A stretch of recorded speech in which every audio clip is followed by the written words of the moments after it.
everyone. In this video, we are going to talk about age-related macular degeneration. So it is a disease that we commonly see in old age, usually sixth decade onwards. अनि यो disease चाहिँ एकदम important किन हो भन्दाखेरि world वाइडमा हाम्रो specially developed कन्ट्रिजमा लिडिङ कज अफ ब्लाइन्डनेस चाहिँ क्याट्र्याक्ट भन्दा पनि आजभोलि एआरएमडीको इन्सिडेन्ट्सहरू धेरै बढिरहेको छ. So that is why ARMD is in the search. त्यसै कारणले it is one of the very important disease to be known in retina. So ARMD भनेको नाममै के छ भन्दाखेरि age related macular degeneration. So एउटा एज रिलेटेड प्रोसेस हो. So it is seen in old age, जसमा चाहिँ बिस्तारै रेटिनामा स्पेसली एट द म्याकुलर एरियामा कोरोइडमा डिजेनेरेसन हुन्छ कि. सो त्यसलाई हामी भन्छौँ as related macular degeneration. So खासमा भनेको it is a choroidal disease हो. अनि यसमा चाहिँ हाम्रो डिजेनेरेसन चाहिँ कहाँ भइरहेछ भन्दाखेरि the degeneration is occurring at the macula. अनि यो जसको कारणले चाहिँ यो मान्छेहरूमा के हुन्छ, it will eventually cause irreversible loss of blindness.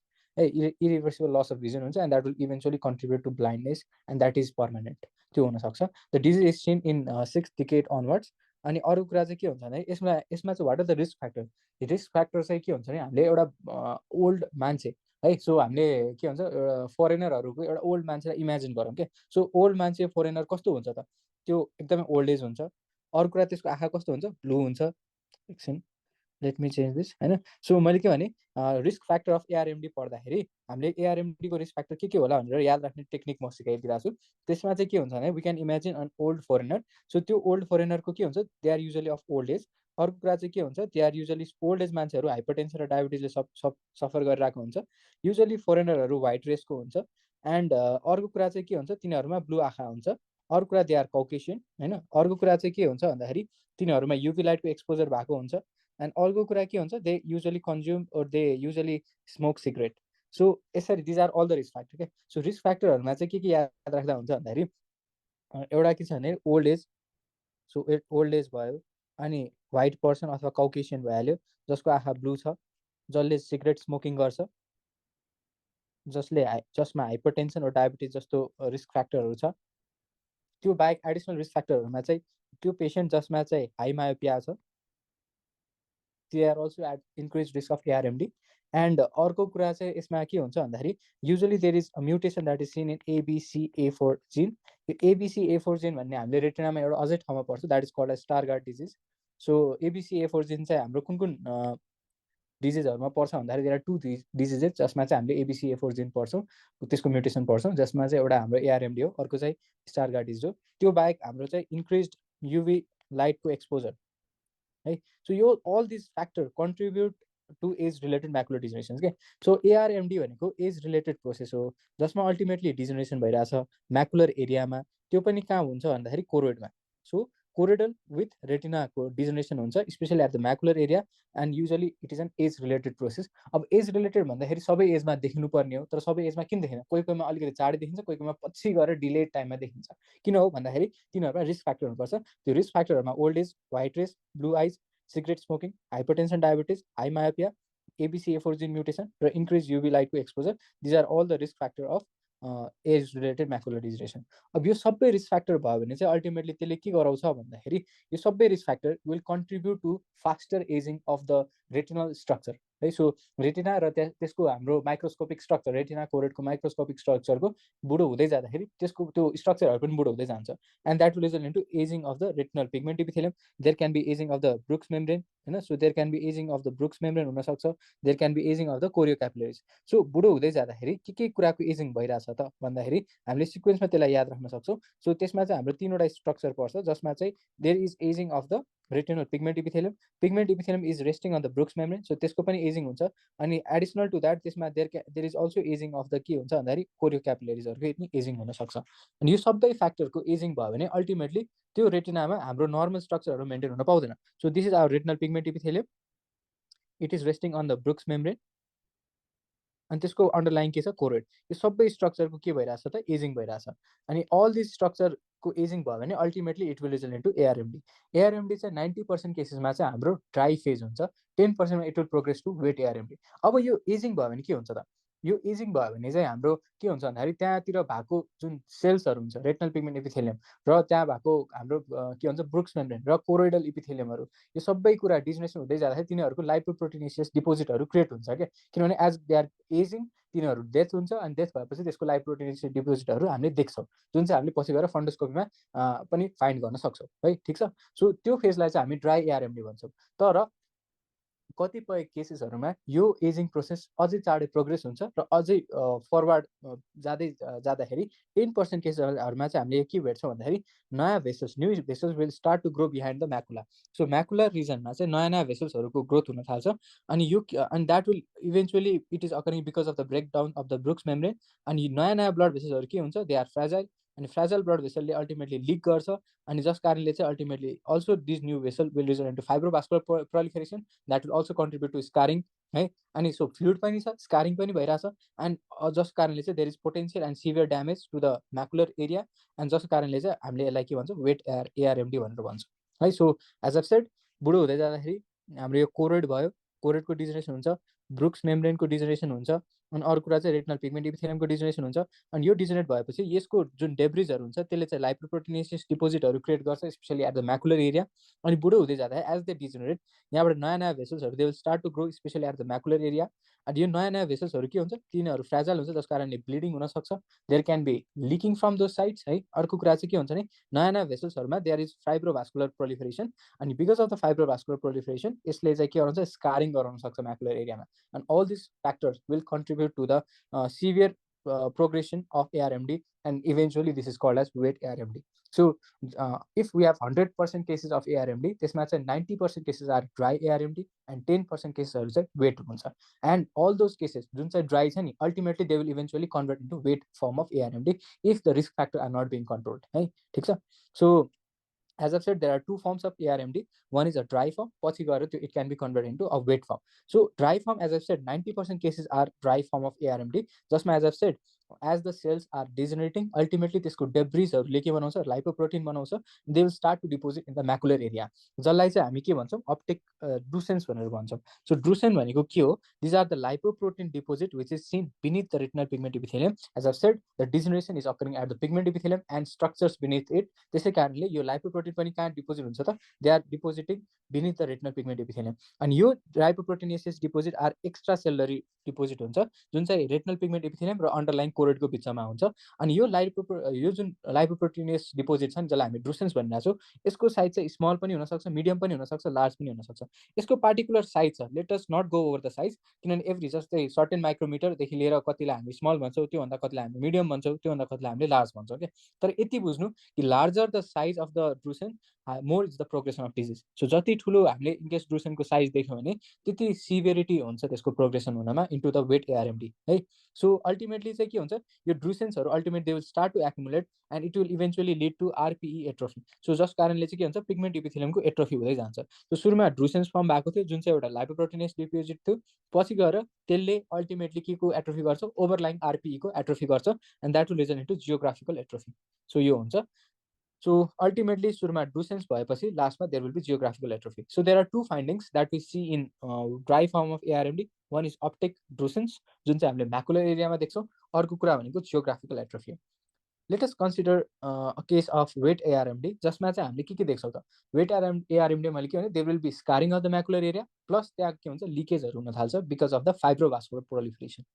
जसको कारणले चाहिँ ultimately there is detachment of the retinal pigment epithelium from the Bruch's membrane so one of the cause of retinal detachment can also be wet ARMD है so एउटा यो हुनसक्छ अर्को कुरा as of said there is choroidal neovascularization or there is sub retinal neovascularization त्यसको कारणले नि पछि गएर exudative form of retinal detachment हुनसक्छ which I have already explain in a video of retinal detachment so if we consider a patient of dry versus wet ARMD, dry patients dry ARMD को patients usually clinical symptoms are not much evident. त्यस्तो severe clinical feature देखिदैन तर if it converts into wet form of ARMD then it can result into faster diminution in the visual acuity whereas as we are comparing with the dry form there was a gradual loss of vision which is not loss of vision gradual deterioration of the vision which was painless and progressive but यसमा के हुन्छ there will be faster diminution in the visual acuity so यो भयो so अहिले चाहिँ हामीलाई के थाहा भइसक्यो भने ARMD को risk factor थाहा भइसक्यो. So as I've said, it is one of the very growing disease that is seen in Western countries, developed countries हरुमा एकदमै कमन छ. The leading cause of blindness हरुमा पनि पर्छ.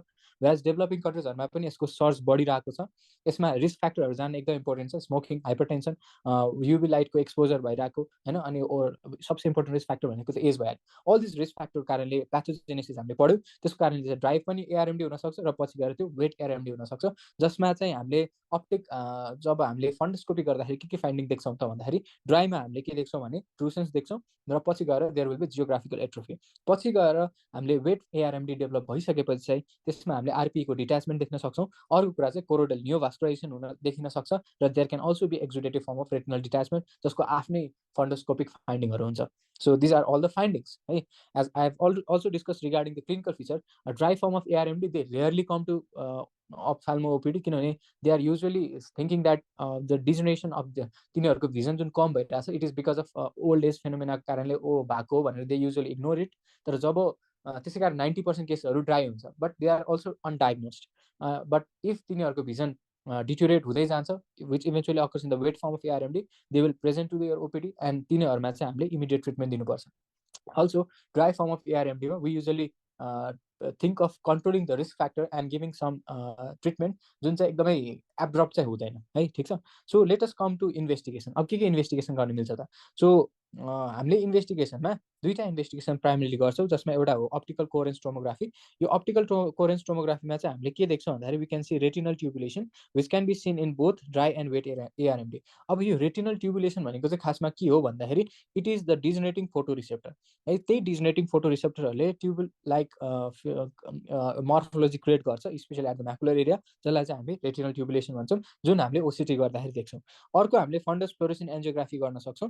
अनि फन्डस फ्लोरेसेन्ट एन्जियोग्राफी गर्दाखेरि चाहिँ हामीले के देख्छौँ भन्दाखेरि हामीले विन्डो डिफेक्ट देख्छौँ. यो विन्डो डिफेक्ट भनेको के हो भन्दाखेरि जब हामीले फन्डस फ्लोरेसेन्ट एन्जियोग्राफी गर्दाखेरि यसको आर्टेरियल फेज हुन्छ, आर्टेरियो भिनस फेज हुन्छ र भिनस फेज हुन्छ. अनि यसमा चाहिँ एकदमै फास्ट 6 to 10 सेकेन्डमा यो डाइएपियर भएर डिसएपियर पनि हुन्छ के. तर सिन्स द RPE को एट्रोफी भइरहेछ, हामीले अन्डरलाइन कोरोइडलाई अझै मजाले हेर्न सक्छौँ. And because of the underlying choroid is seen very clearly, this is called as window defect, right? So underlying choroidal fluorescence is seen. So हामीले hyperfluorescent area देख्छौँ जुन चाहिँ प्रोग्रेसिभली इन्क्रिज हुँदैन. whereas in wet form of ARMD हामीले OCT मा त्यही same कुरा retinol ट्युबुलेसन हेर्न सक्छौँ र अर्को एक्जुडेटिभ रेटिनल डिट्याचमेन्ट छ भने त्यो पनि हामीले ओसिटीमा देख्न सक्छौँ. र फन्डस फ्लोरेसेन्ट एन्जियोग्राफी गर्दाखेरि we can also see that phenomena है. यो मैले भनिसकेँ है. सो फन्डस फ्लोरेसेन्ट एन्जियोग्राफी गर्दाखेरि window defect is seen here as well. अर्को कुरा चाहिँ हामीले फन्डस अटोफ्लोरेसेन्स पनि गर्न सक्छौँ र फन्डस अटोफ्लोरेसेन्समा हामीले यो लाइपोप्रोटिनेसिस डिपोजिटहरू पनि मजाले एप्रिसिएट गर्न सक्छौँ. So this is about the clinical features हैन. सो हामीले सुरुमा रिस्क फ्याक्टर कुरा गऱ्यौँ, त्यसपछि we talked about the sign and symptoms, then we talked about the signs that we see in fundoscopy examination, then we talk about the investigation. जसमा चाहिँ मैले तीनटा इम्पोर्टेन्ट इन्भेस्टिगेसन कुरा गरे, जसमा very important investigation was optical coherence tomography followed by fundus fluorescent angiography followed by fundus autofluorescence है. यो तीनटा इन्भेस्टिगेसन गरिन्छ. सो अब as I said dry form of ARMD मा क्लिनिकल फिचरहरू त्यस्तो सिग्निफिकेन्ट हुँदैन. Most of them they don't even come to the hospital है. सो युजुअली यस्तो पेसेन्टहरू इफ दे प्रेजेन्ट, हामीले त्यसमा चाहिँ के गर्न मिल्छ त? सो हामीले कुरा गर्दाखेरि as it is an age related degenerative process, यसलाई हामीले रोक्न सक्दैनौँ. So there is no effective treatment to be frank है. सो यसमा चाहिँ कुनै पनि इफेक्टिभ ट्रिटमेन्ट हुँदैन. तर what we can do is we can monitor this patient. यो पेसेन्टहरूलाई मोनिटर गर्नलाई हामीले यिनीहरूलाई के दिन्छौँ भन्दाखेरि एउटा एब्स्ट्र्याक्ट ग्रिड चार्ट दिएर घर पठाउँछौँ र त्यो चार्टमा चाहिँ कन्टिन्युसली आफ्नो आँखालाई जाँच्न भन्छौँ के. अनि that is a subjective test, जसमा चाहिँ एब्स्ट्र्याक्ट ग्रिडभित्र हाम्रो 400 वटा स्क्वायर हुन्छ, जसको सेन्टरमा एउटा डट हुन्छ.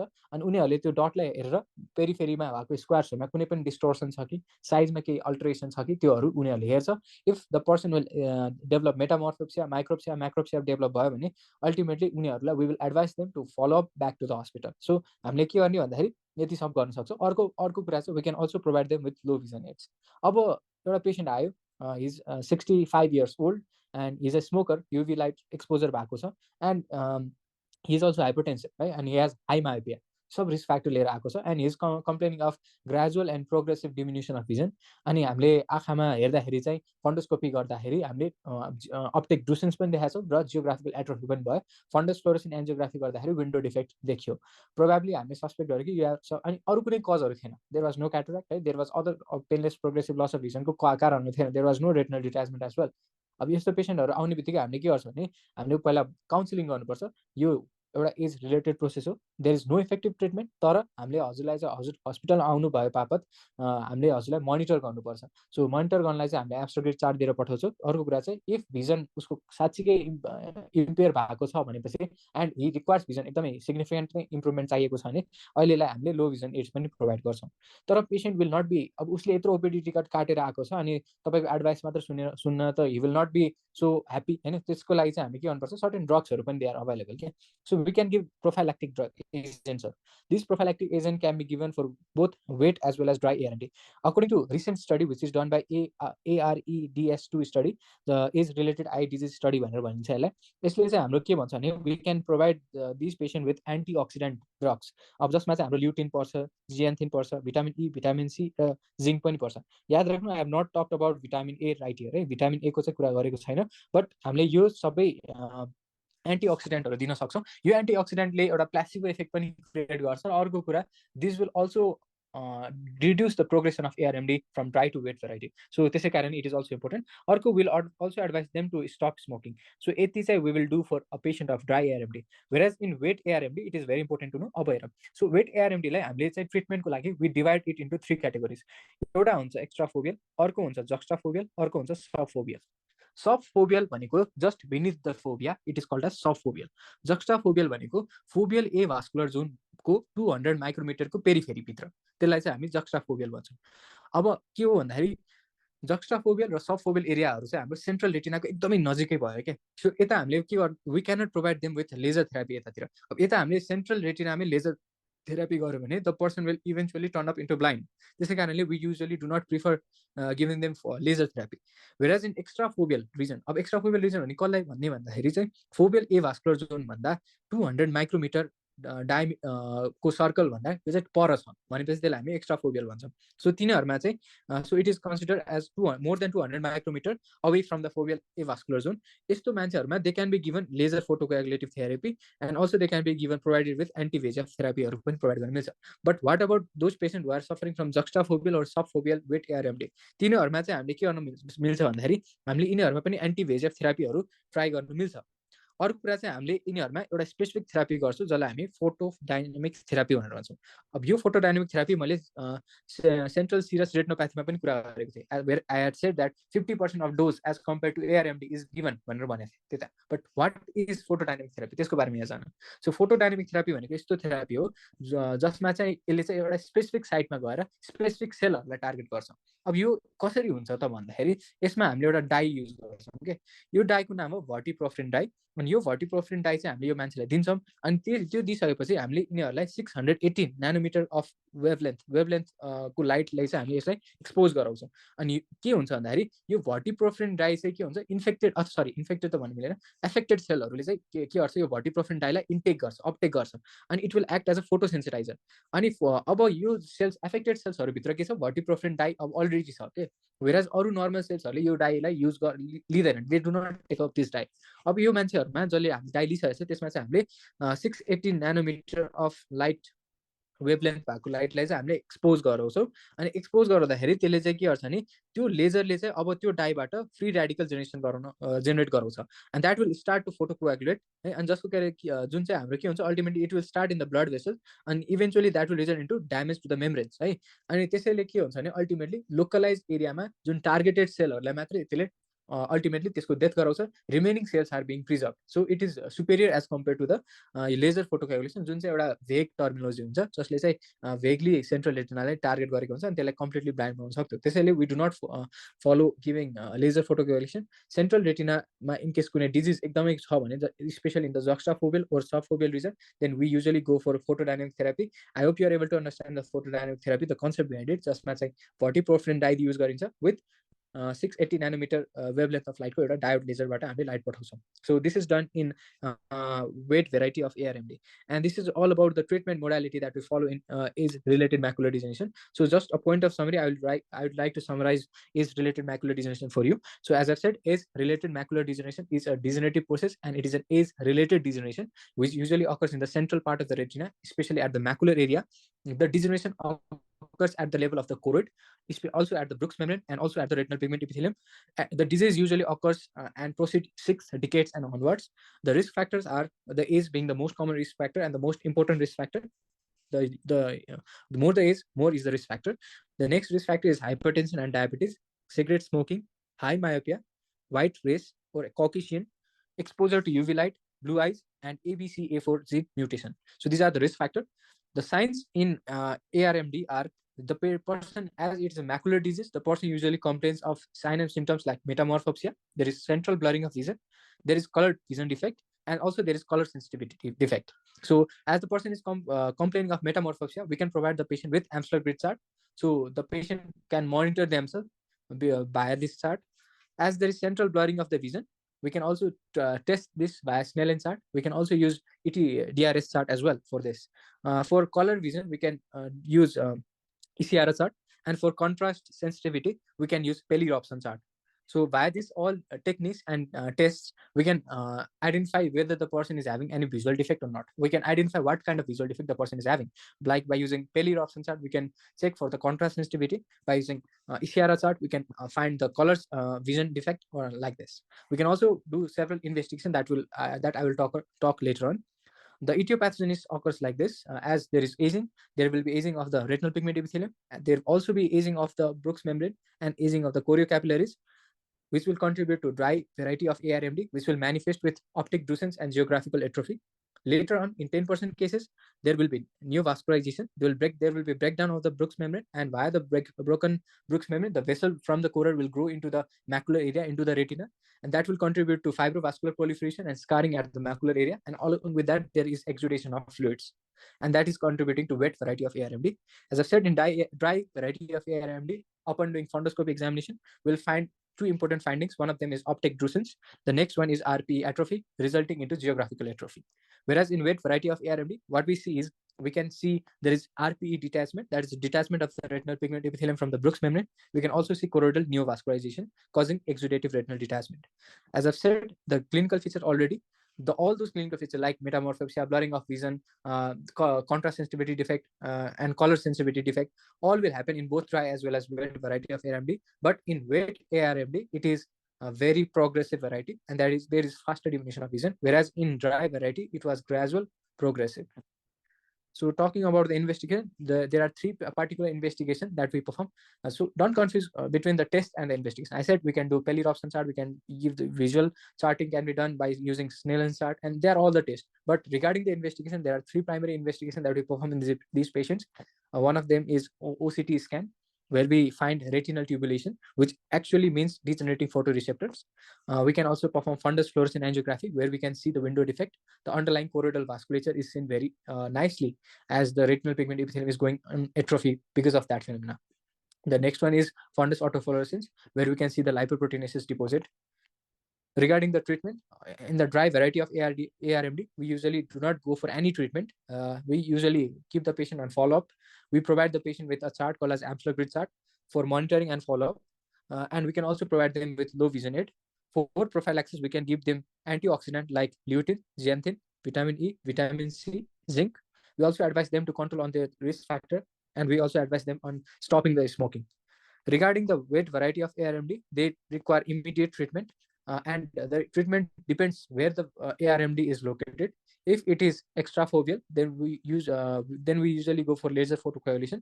If it is juxtafoveal or subfoveal, then we usually go for anti-VEGF therapy, and we can also follow it by photodynamic therapy. In photodynamic therapy, we use a dye called as vertiprofin dye, which acts as a photosensitizer for that cell, and we give a light at a wavelength of 680 nanometer via diode laser. Thank you very much. This is all about ARMD.